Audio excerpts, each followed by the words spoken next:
Welcome to our channel. Downstairs today, got another batch of knives to clean up and put some clear lacquer paint on. Keep nice and shiny. I haven't done this, the first time I've done this in years, so this is what we got here. Got a real nice knife here. Now this is a parang that I had custom made for me. I picked out the springs at a junkyard for them, so they're made out of spring steel. Got a nice little fire kit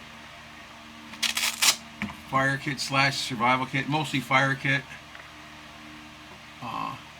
attached to the back of it.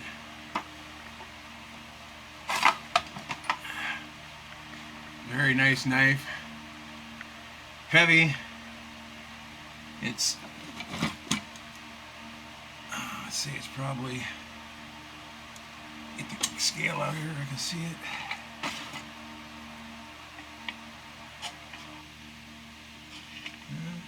Only 800 grams, so it's not quite a kilo. That's good. So it's about 1 3/4 pounds, something like that. Fabulous knife though for chopping trees and all around hard chore work. If I was going to be cutting weeds and grass, I'd use a machete, which I have another machete here. Absolutely fantastic knife. And you can see it's pretty silver. There's just a little bit of rust on the edges, and it's hard to believe, but they actually get dull sitting there not being used by the rust, because the very thinnest part of the blade gets rusty and that shoots the edge. Let's see this here. This is my favorite knife right here. This is another parang. This is the first parang I had made when I got here. I wasn't here a week, and I went to the junkyard with the knife guy and picked out a couple nice springs. This is from a Mercedes-Benz van, and this was a solid 1 kilo knife when I had it made. And I had it ground all the way down, and then I ground it down a bunch more. It's down, again, I get the scale out again, it's down to, it should be down to about 700 grams, I hope, I don't know. 675 grams. This is the absolute perfect knife right here. Just the right heaviness. You can still chop trees with it and stuff, but it's light enough you can work with it. And again, this is the one that I had, these had guava scales on them, and the guy didn't like putting them on there. He didn't like drilling the holes in the tang there. Put on just regular nuts and bolts in there to hold on, and eventually they warp with the moisture content here and the humidity. So I put some fiber fix on it, probably in 2007 maybe, at the latest, 2006, 2007. And it's still just like new, just like the day I did it. It's starting to get a little worn on the end here, but it's a fantastic product. This one, this is a Tramontini machete. I bought this the first week I was here too. The first time I went to the city, I saw this in a hardware store, and it had almost a full tang. It's a little thin on the bottom part here. My wife loved this knife because it was so nice and light, and she just used it chopping in the grass, cutting grass like a lawnmower. It says Tramontini Brazil. Whether or not it's a true Tramontini, I don't know, but the price is about right on it. It's very, very cheap. So then I put on a jute twine wrap on. This is one that I twisted a cord out of the jute twine. So it's a little thicker. It's a little, the handle's a little bit too big for my wife, but it's just perfect for me. A bigger grip's a lot easier on your hand. And it rusts pretty good, but I'm just gonna touch up the edge a little bit today and give it a quick coat of clear acrylic. Here's another one I had made. This I had made the first week I was here also. I had 3 knives. 2 parangs that I designed myself, and this one here, this was supposed to be another 2 inches thick, but that's all a farther he can pull out the piece of spring steel. I had one when I left the Philippines in '93. I was here for a year, and it was a little shorter than this, but much wider. I bought it off the littlest Filipino guy I ever saw, but it was the best knife I ever had. Someone finally stole it back in Iowa. But it's mostly, the other one I had was mostly a garden knife, and this one right here is an all-around camp knife.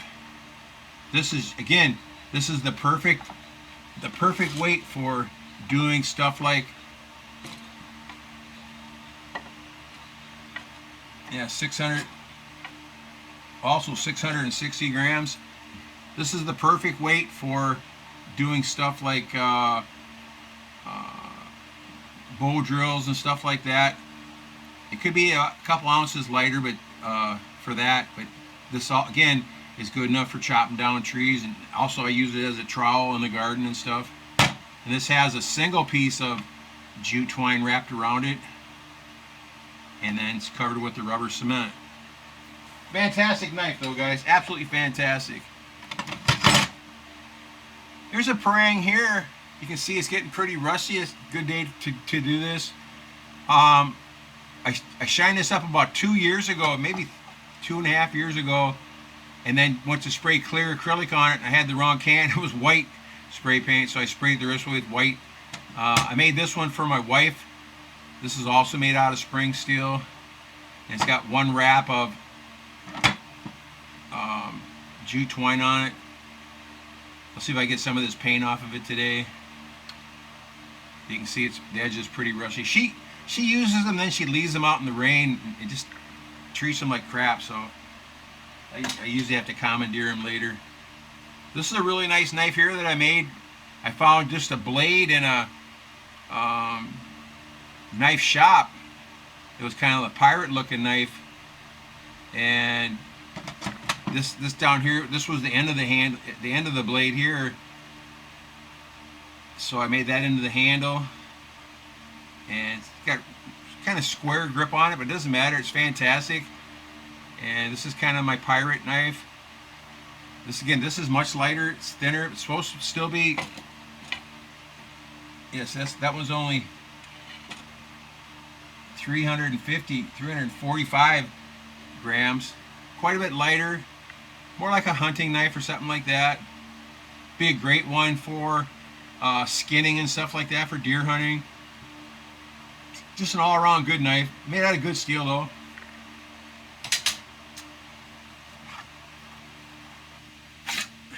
This one I found in a market.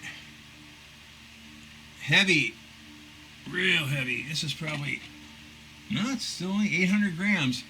Feels real heavy. Nice wide blade. It's got a thinner tang that wraps around out through the handle. That's why I bought it, because most of them have just a little rat tail in them.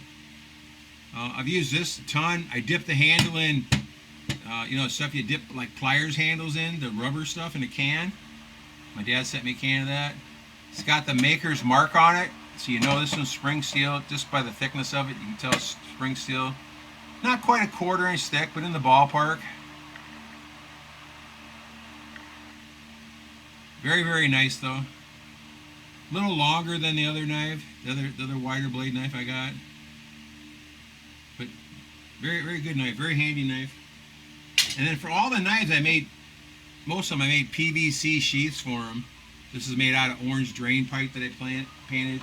This is for the machete. See how the end here is real nice, holds the handle.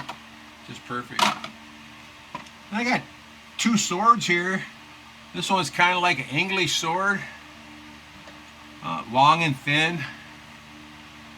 It's got just a little spot of rust here, a little spot of rust there, a little spot of rust here.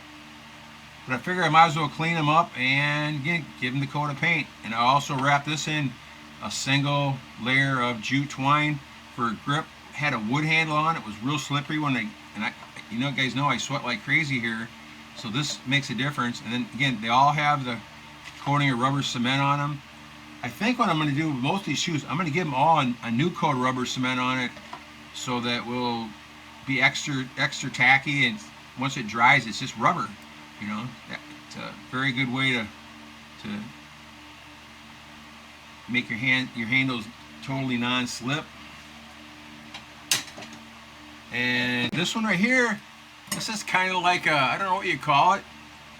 It's a real perfectly straight blade with a big long handle, full tang the whole way. I saw this in a pawn shop in 1998 in Dubuque, Iowa, and it was only like 15 bucks up in the wall, so they didn't think much of it at the time. It came with a wood sheath wrapped up in the Japanese style braid. It's a fantastic knife for what it is. Double handle, so you can get good swing on it, but it's pretty thick. It's got the Tanto tip on it and holds an edge excellent. I actually threw it in my suitcase. I was going to make a bolo out of this, you know, cut it off about here, but as soon as I got here, I had the parangs made, so I kept this as a sword, which I'm glad I did too, because I had a lot of fun with this, chopping bamboo and different things, and cutting bottles with it. I don't know what kind of steel it is, no idea. I don't know where it's made at, but it holds an edge real nice and barely rusts at all, but it rusts just a little bit, like this little spot. But I'm just going to clean them all up today, and then this is probably the last of my big knives that I have to clean up. There might be a couple more in my one box, but not very many. Which is more than, oh yeah, there's a few more bolos over in the other box, but for now I'm just going to clean these all up. So with that, sorry for the blink of the light. That's my project for today, and if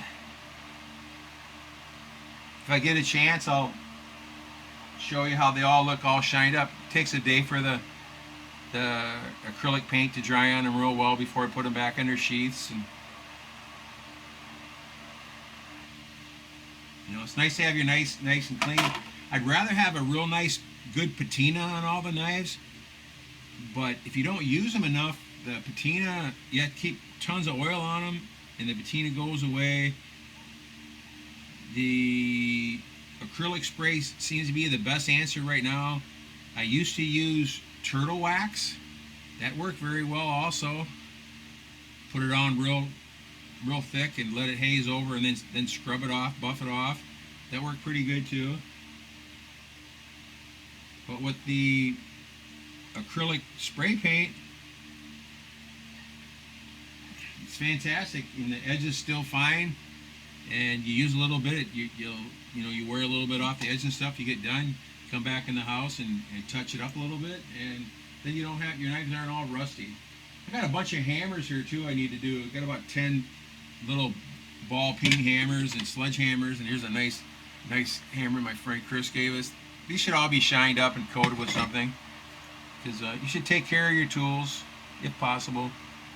So take care, everybody. Hashtag 22 a day no more. Go out, have some fun. You know, watch your six really close. Be aware of everything. Be safe, and thanks for watching. Thanks for watching. Take care.